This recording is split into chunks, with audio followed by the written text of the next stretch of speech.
ನೀಚ ಕ್ರಮಕ್ಕೆ 5ನೇ ದಿನವೂ ಬಲಿಯಾಯಿತು ಕಲಾಪ. ಧರ್ಮೇಂದ್ರ ರಾಜೀನಾಮೆಗೆ ವಿಪಕ್ಷಗಳ ಆಗ್ರಹ.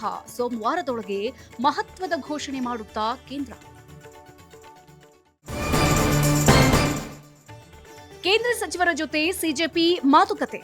ಜಂತರ್ ಮಂತರ್ನಿಂದ ಚರ್ಚೆಗೆ ತೆರಳಿದ ಸೌರವ್ ದಾಸ್, ಪ್ರಧಾನ್ ರಾಜೀನಾಮೆ ಕೊಡೋವರೆಗೂ ಹೋರಾಟ ನಿಲ್ಲಲ್ಲವೆಂದು ಶಪಥ.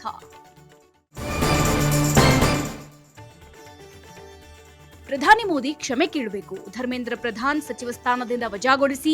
ಕೇಂದ್ರಕ್ಕೆ ಮತ್ತೆ ರಾಹುಲ್ ಗಾಂಧಿ ಷರತ್ತು.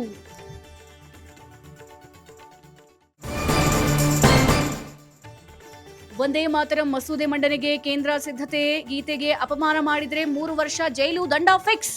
ಬಿಲ್ಗೆ ಆಕ್ಷೇಪ ವ್ಯಕ್ತಪಡಿಸುತ್ತಿರೋ ವಿಪಕ್ಷಗಳು.